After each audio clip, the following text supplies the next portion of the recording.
All right, guys. I don't know if you watched my earlier video here this morning, but I did mention in that video that I went a perfect 5-0 in my 5 personal sports bets on brockpage.com yesterday. $1,000 bettors made over $4,500 using those bets. Probably should have bet more games. 5 perfect winning bets isn't enough. It's never enough. But anyway, that perfect day, that's also going to put us at 4-1 in our last 5 extra daily bets on that very same website as well. And if you want to access today's extra daily bet, the link for that play is in the description section below.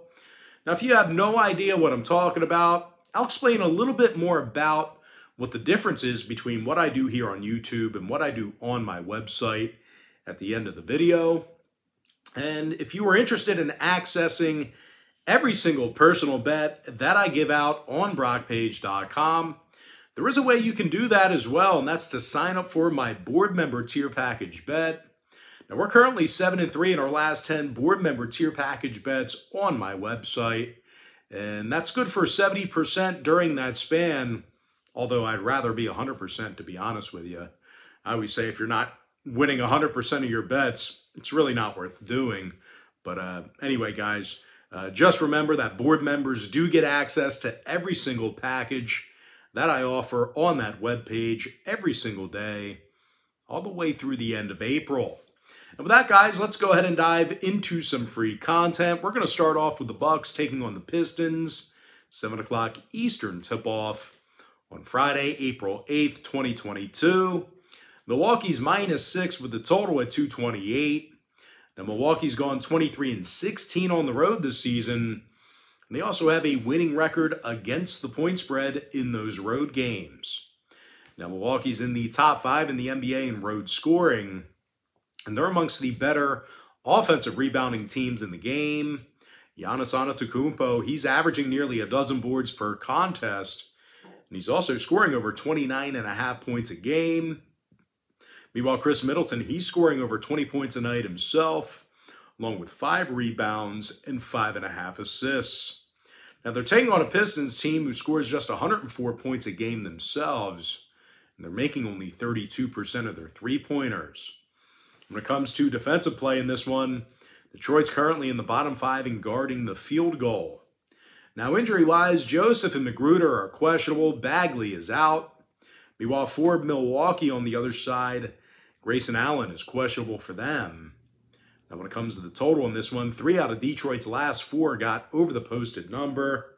They're also giving up 119 points a game in their last 10 meetings with Milwaukee. So if you're into historical trends, you certainly want to think about that one there. Meanwhile, the Bucks saw their last 4 straight all get over the line themselves. I'm going to lean toward Milwaukee -6 in the over 228. Next game, it is going to be Knicks versus the Wizards, 7 o'clock Eastern tip-off. Washington's -1, totals 222.5. Now, the Wizards did get the W in 5 out of their last 8 ball games. Victories over the likes of Minnesota, Dallas, and Golden State. And as bad as Washington's been this season, they do still have a winning record in the Capital One Arena. They currently rank in the top 10 in the NBA in offensive field goal percentage at home. Kristaps Porzingis, he's making 48% of his field goals with Washington.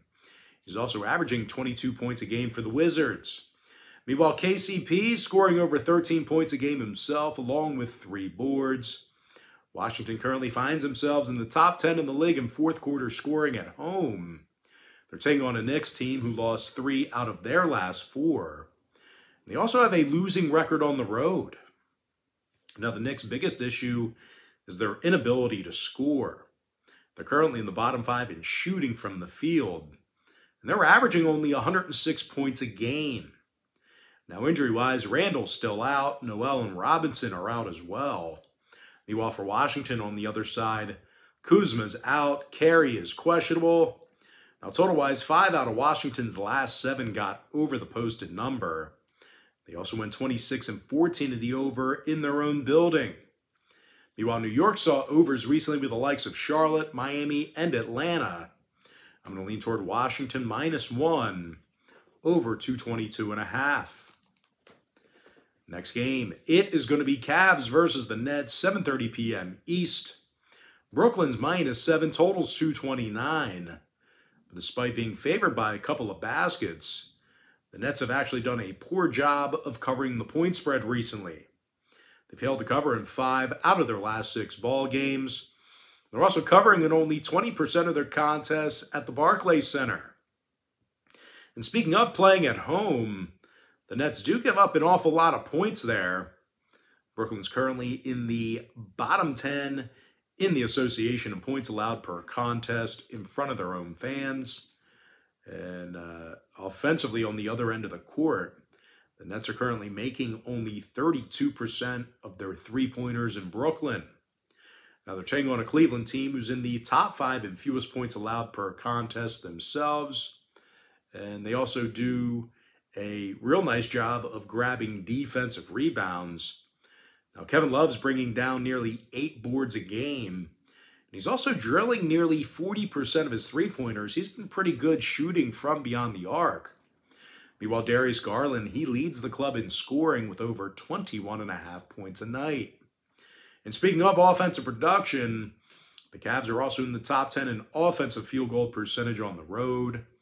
Now, injury-wise, Wade is still out. Mobley's actually back. You're going to see Mobley in action. Meanwhile, for Brooklyn on the other side, Dragic is still out for them. Curry is questionable. When it comes to the total in this one, Brooklyn saw their last 4 straight all fall under the line. 7-2 to the under in their last 9. Meanwhile, Cleveland saw 5 out of their last 7 fall under the posted total themselves. I'm going to lean toward Cleveland +7 and the under 229. Next ball game, it is going to be Rockets versus the Raptors, 7:30 Eastern tip-off. Toronto's -13.5, totals 228. And even though the Raptors are in the second of a back-to-back, they're going up against a terrible Houston team who's yet to reach double-digit victories on the road this season. Houston's just 9-31 straight up when traveling. They allow more points per contest than any other team in the NBA. The Rockets are giving up nearly 119 points a night. And they're also dead last in guarding the field goal on the road.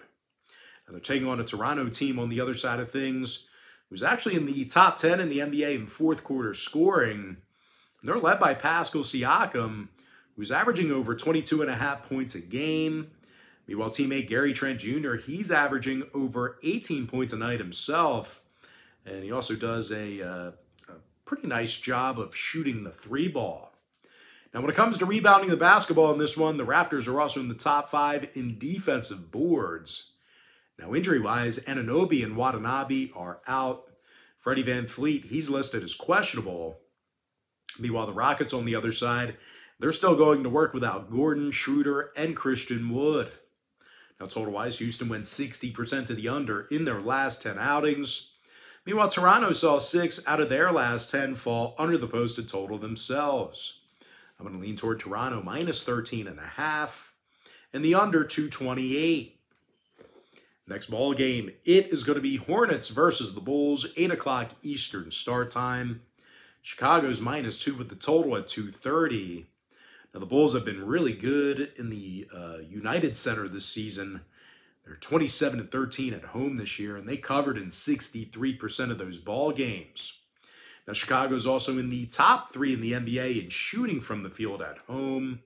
They're also led by DeMar DeRozan, who's scoring 28 points a game, along with 5 rebounds, 5 assists. Meanwhile, Zach LaVine, he's drilling nearly 40% of his shots from beyond the arc himself. 24 points a game for LaVine. And speaking of shooting the 3-ball, the Bulls are actually in the top 5 in the NBA in offensive 3-point percentage.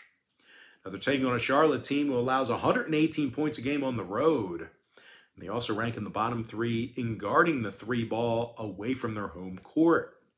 Now, Charlotte finds themselves in the bottom 5 in defensive boards as well.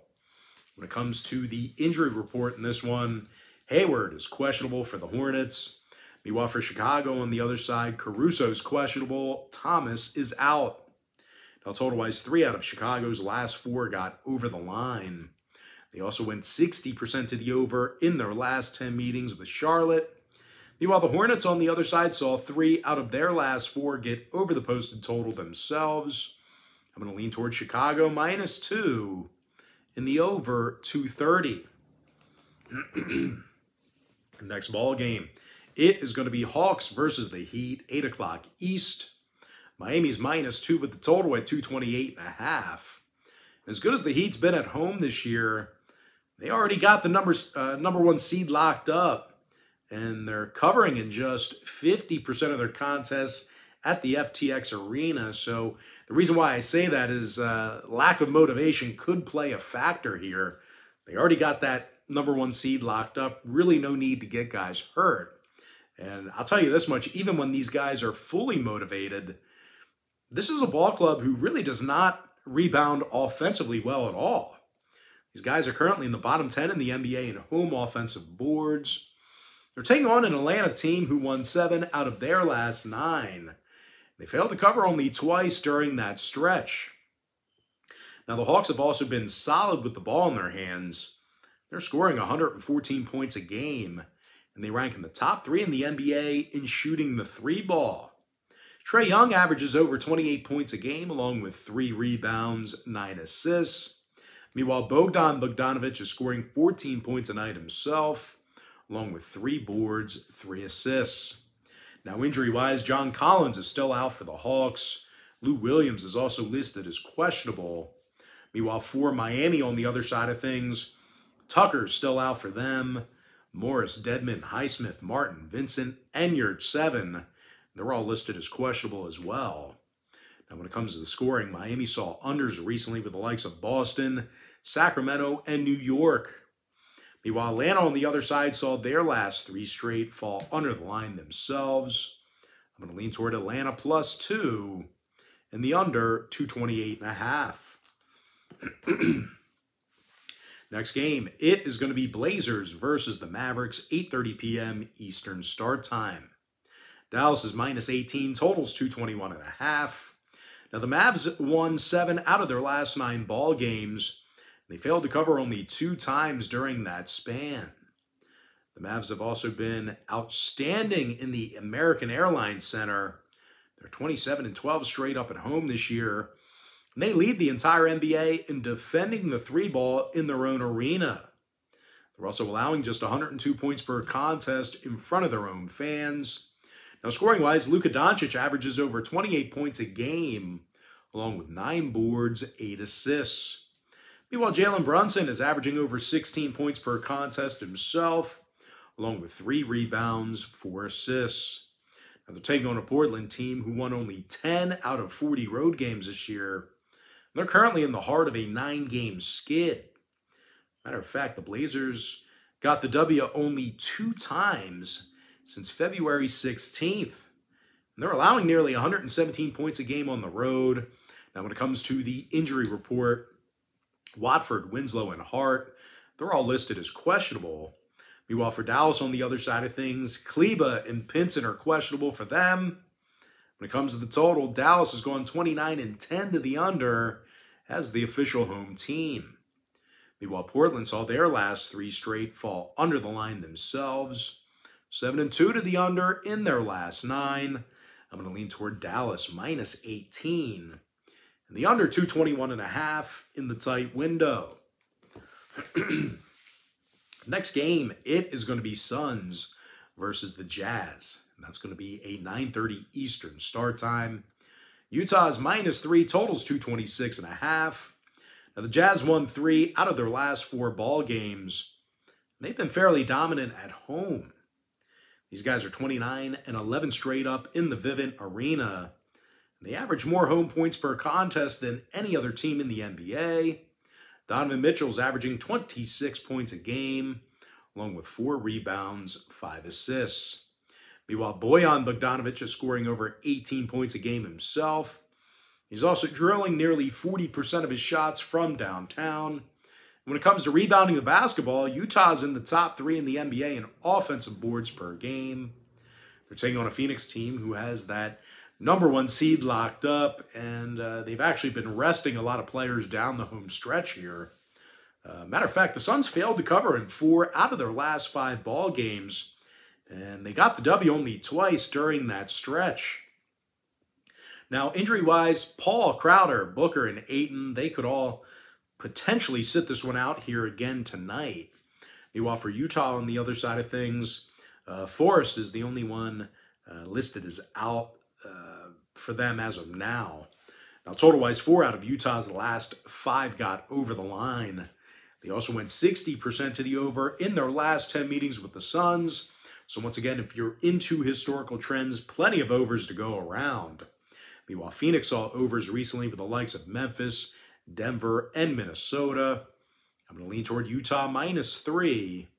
In the over 226.5. And with that, guys, we're going to jump into our next and final free pick for the video. It is going to be Thunder versus the Lakers, 10:30 p.m. East. LA's -5, totals 227. Now, the Lakers could be going to work here tonight without LeBron, Anthony Davis, Russ, and Melo. All 4 of those guys are questionable for tonight's action. Now, the Lakers have also lost their last 8 straight. They've gotten the W only 2 times since March 11th. And aside from being old and injured, the Lakers allowed 115 points a game this year, and they currently rank dead last in defensive rebounding at home.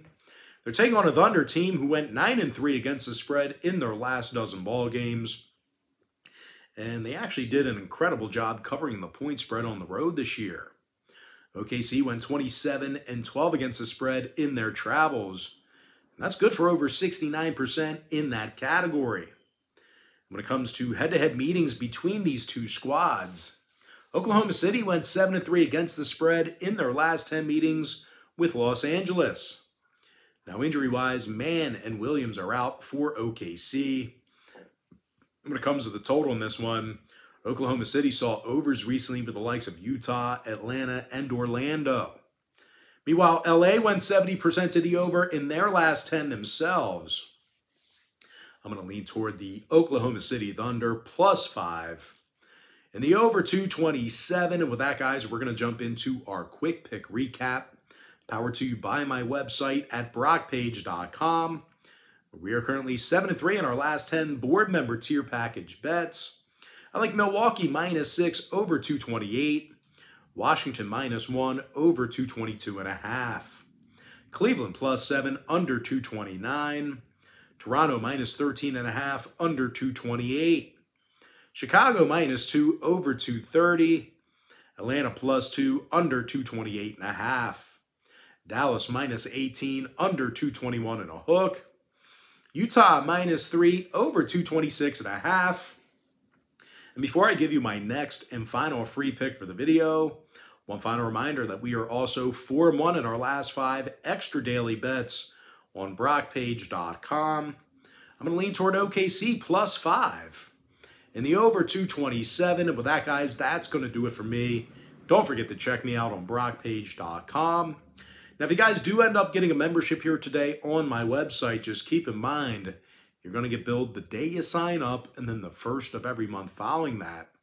So if you do end up getting a membership here today on brockpage.com, you're going to get access to that content every single day all the way through the end of April. I always tell folks in every single video, the earlier in the month you sign up, the better. And guys, if you want to get access to every single bet that I give out on that website, you're going to want to think about signing up for my board member tier package.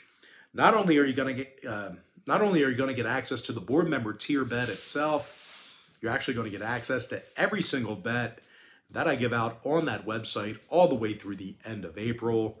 The board member package is an all-inclusive membership. Now, guys, you may be wondering what the difference is between what I do here on YouTube and what I do on my website. Well, what I do here on YouTube is I'll handicap the entire slate of games in any given sport, side and total. And what I do on brockpage.com is I actually share with you which one of these free YouTube picks on my channel that I'm actually betting on personally.